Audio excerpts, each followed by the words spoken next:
గౌరవ శాసనసభ్యులు పల్లా రాజేశ్వర రెడ్డి గారు నాకు చాలా పాత మిత్రులు.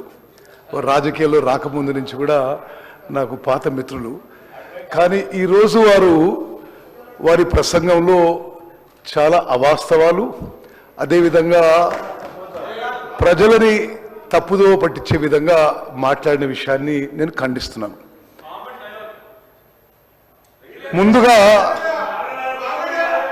ముందుగా మీరు చివరిగా ప్రసంగించిన విషయాల్లో బీసీ కులగణన విషయంలో, అదేవిధంగా ఎస్సీ కేటగిరీ విషయంలో ఎన్నో దశాబ్దాలుగా ఉమ్మడి ఆంధ్రప్రదేశ్లో ఈ శాసనసభ పాస్ చేసిన తీర్మానం కానీ, ప్రత్యేక తెలంగాణలో శాసనసభ పాస్ చేసిన తీర్మానం కానీ ఎస్సీ కేటగరైజేషన్ అమలు చేస్తుంది ఈరోజు మా కాంగ్రెస్ ప్రభుత్వం చెప్పి నేను మనవి చేస్తున్నా. సుప్రీంకోర్టు తీర్పుకి అనుగుణంగా justice Shamim Akhtar judicial commission వేసి ఎస్సీ కేటగరైజేషన్ ఇంప్లిమెంట్ చేస్తున్న విషయం మరి ఈ ఘనత మా ముఖ్యమంత్రి గారికి, మా ప్రభుత్వానికి దక్కుతుందని చెప్పి నేను మనవి చేస్తున్నా. అదేవిధంగా బీసీ కులగణనపై, ఆ అంకెలపై కొన్ని అనుమానాలు వ్యక్తం చేశారు.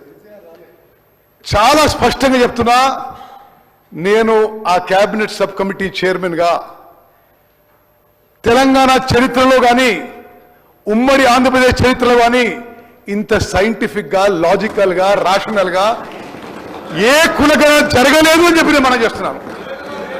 భారతదేశానికి స్వాతంత్ర్యం రాకముందు 1931లో జరిగిన బీసీ క్యాస్ట్ సెన్సస్ తర్వాత తప్పనిసరి పెడతాం 1931లో జరిగిన క్యాస్ట్ సెన్సస్ తర్వాత క్యాస్ట్ సెన్సస్ చేసి ప్రకటించిన ఘనత మా కాంగ్రెస్ ప్రభుత్వానికి దక్కిందని మనం చేస్తాం. దాని ఆధారంగా శాసనసభలో బీసీలకి 42% రిజర్వేషన్ ఇవ్వాలని చెప్పి కేంద్ర ప్రభుత్వానికి పంపించేది మా కాంగ్రెస్ ప్రభుత్వం చెప్పి మనం చేస్తాం. లెక్కల విషయం చెప్పాలి అధ్యక్ష, బికాస్ దీన్ని రిపీటెడ్గా మరి ఒక గ్లోబల్ ప్రచారంగా మరి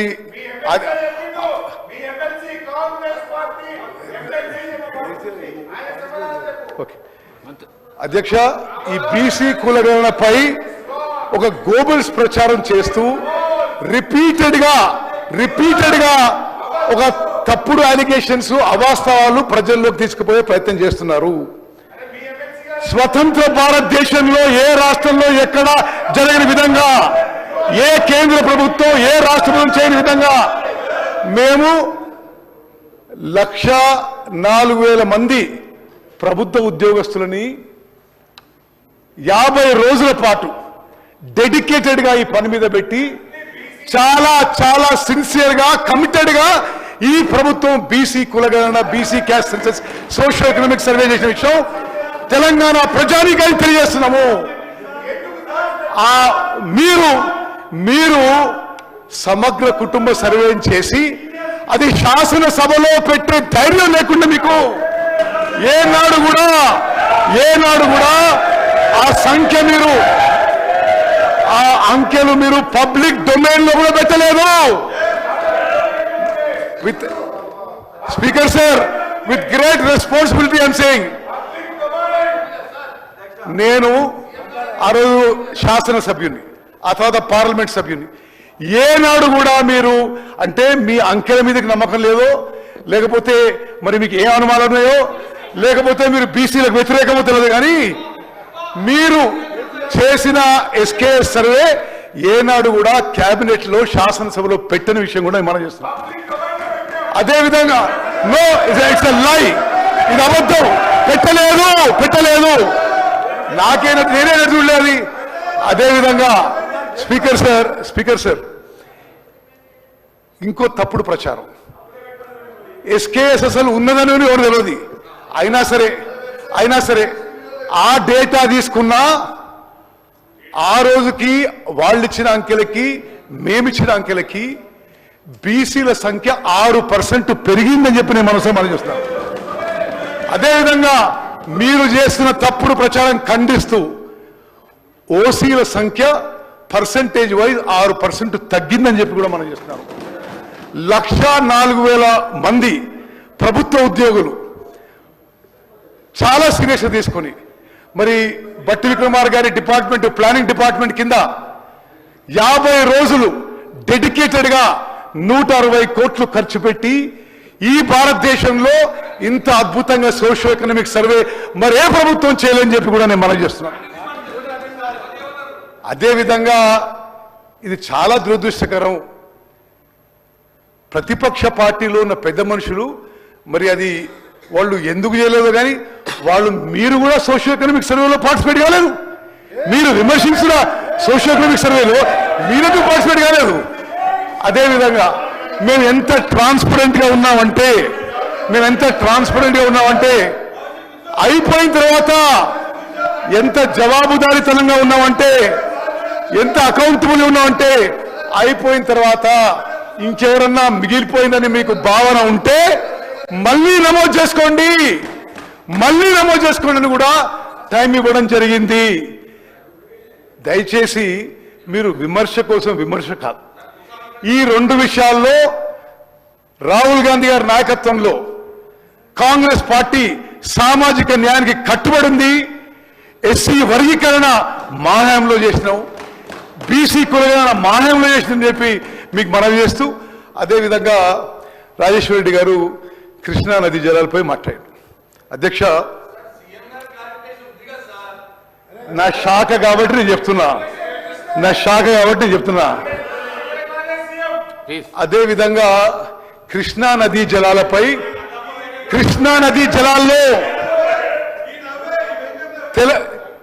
అధ్యక్ష, it is also something very close to my heart. Krishna నదీ జలాల విషయం నేను 7 సార్ల పులిచింతల ప్రాజెక్ట్ వల్ల తెలంగాణకి అన్యాయం లేదు అని రికార్డు చెప్తున్నాయి. అలా మీరు అది రండి, పులిచింతల ప్రాజెక్టు వల్ల తెలంగాణకి అన్యాయం జరుగుతాయని చెప్తున్నారు. మీకు తెలియకుండా మాట్లాడతారు. మీరు అసలు మీకు ఏం తెలుసు పులిచింతల గురించి? అధ్యక్ష, కృష్ణా నదీ జలాల విషయంలో ఇట్ ఈస్ సంథింగ్ అధ్యక్ష, నేను ఒక 5 నిమిషాలు క్లారిఫికేషన్ ఇస్తా, తర్వాత మీరు మళ్ళీ మాట్లాడండి. కృష్ణా నదీ జలాలపై it is a subject close to my heart. నేను శాసనసభకి 6 సార్లు, పార్లమెంట్కి 1 సారి ఎన్నికైంది కృష్ణా బేసిన్ నుంచి, కృష్ణా ఆయకట్టు నుంచి. మరి మేము ఆ కృతజ్ఞత ఉంటూ నేను మీకు ఆన్ రికార్డ్ చెప్తున్నా, కృష్ణా నదీ జలాల విషయంలో హరీష్ రావు గారు ఇరిగేషన్ మంత్రి ఉన్నప్పుడు, కేసీఆర్ గారు ఇరిగేషన్ మంత్రి ఉన్నప్పుడు 811 టీఎంసీలు ఉమ్మడి ఆంధ్రప్రదేశ్కి కేటాయిస్తే వాళ్ళు ఆంధ్రప్రదేశ్కి 512 ఇచ్చేయండి, మాకు 299 సరిపోదని 10 ఏళ్ల పాటు సంతకం పెట్టిండ్రు. మేము వచ్చిన తర్వాత ముఖ్యమంత్రి గారు నేను ఢిల్లీకి పదే రిప్రజెంట్ చేసి ఆ సబ్జెక్ట్ రీఓపెన్ చేసి ఆ 811 టీఎంసీ వాళ్ళు ఒప్పుకున్న దాన్ని మేము రీఓపెన్ చేసి తెలంగాణకి ఇది అన్యాయం, ఇది మేము ఒప్పుకోం, ఆ సబ్జెక్టు రీఓపెన్ చేసిన విషయం కూడా నేను మీకు మనవి చేస్తున్నాను. అదేవిధంగా కృష్ణా నదీ జలాల్లో అన్యాయం జరుగుతుంటే మీరు ప్రభుత్వంలో ఉన్నప్పుడు టెలిమెట్రీ ఇన్స్ట్రుమెంట్స్ పెట్టాలంటే మీరు పెట్టలేకపోయినారు. మేము ముఖ్యమంత్రి గారు, నేను, సిఆర్ పాటిల్ గారు, కేంద్ర జలవనరుల మంత్రులు కలిసి ఆ టెలిమెట్రీ ఇన్స్ట్రుమెంట్స్ పెట్టడానికి ఎంత ఖర్చు అయినా సరే ఆంధ్రప్రదేశ్ ప్రభుత్వం ఇవ్వకున్నా సరే తెలంగాణ ప్రభుత్వంతో పెట్టిస్తామని చెప్పి పని మొదలు పెట్టించిన విషయం కూడా నేను మనం చేస్తున్నాను. అదేవిధంగా పోతిరెడ్డిపాడు కెపాసిటీ ఎప్పుడు పెరిగిందండి? మీ హయాంలో పెరిగింది. 44,000 క్యూసెక్ల నుంచి 88,000 క్యూసెక్లు పెంచిన పాప వీళ్ళని చెప్పి నేను మనం చేస్తున్నాను. ముచ్చుమర్రిలో మల్యాలలో కెపాసిటీ డబుల్ ఎప్పుడైందండి? మీ హయాంలో జరిగింది. రాయలసీమ లిఫ్ట్ ఇరిగేషన్ స్కీమ్ కి పనులు మొదలుపెట్టి వేగవంతంగా ముందుకు పోయినప్పుడని జగన్మోహన్ రెడ్డి గారు ప్రగతి భవన్ లో విందులు విలాసాలు హలాయి బలాయి చేస్తుంటే ఆ పని మొదలుపెట్టిన వాళ్ళు. అధ్యక్ష, this is a matter of serious concern for Telangana, for Krishna basin farmers. గత ప్రభుత్వం 10 ఏళ్ల నిర్లక్ష్యం వల్ల కృష్ణా నది నుంచి, శ్రీశైలం బ్యాక్ వాటర్స్ నుంచి అక్రమంగా ఆంధ్రప్రదేశ్ నీళ్లు తీసుకుపోవడానికి వీళ్ళు సహకరించారని చెప్పడం ఇది నిస్సందేశం అధ్యక్ష. అదేవిధంగా రాజేశ్వర రెడ్డి గారికి తెలియకపోయి ఉండొచ్చు, మేము కేఆర్ఎంబితో కొట్లాడి రైట్ కెనాల్లో 10,000 క్యూసెక్ నుంచి 5,000 క్యూసెక్ తగ్గించినాం. నేను పదే కేంద్ర ప్రభుత్వంతో మాట్లాడి కృష్ణా నదీ జలాలపై వీళ్ళున్నప్పుడు ఎప్పుడు ఇంటర్ఫియర్ కాలే. కేంద్ర ప్రభుత్వం ఇంటర్ఫియర్ అయి, కేఆర్ఎంబి ఇంటర్ఫియర్ అయి రిటర్న్ ఆర్డర్స్ పాస్ చేసి తెలంగాణ రైతాంగానికి మేలు చేసే విధంగా చర్యలు తీసుకున్నాము. అధ్యక్ష రాజేశ్వర రెడ్డి, నువ్వు మాట్లాడు. అధ్యక్ష, కృష్ణా నదీ జలాల్లో అన్యాయం జరిగిందంటే వాళ్ళ వల్ల. కృష్ణా నదీ జలాల్లో న్యాయం చేయడానికి అన్ని విధాలుగా మా ప్రభుత్వం పోరాటం చేస్తుంది. మేము కట్టుబడి ఉన్నాం. We are committed and sincere abouting Krishna river waters.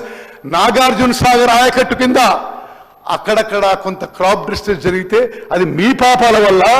మీ హయాంలో కృష్ణా నదీ జలాలు తరలించడానికి, అక్రమంగా తరలించడానికి మరి మీ కోఆపరేషనో, మీ అసమర్థతనో, లేకపోతే మీ చాతగాంతనో కానీ వాళ్ళు రెస్పాన్సిబుల్ అయి ఈరోజు కృష్ణా నదీ జలాల విషయం మాట్లాడడం చాలా అన్యాయం అధ్యక్ష. Entire state must know. మరి ఈ ప్రభుత్వం కృష్ణా నదీ జలాల్లో తెలంగాణ రాష్ట్రానికి, తెలంగాణ రైతాంగానికి సరి అయిన వాటా రావడానికి మేము నిరంతరం పోరాటం చేస్తామని చెప్పి నేను మనం చేస్తాను. ధన్యవాదాలు.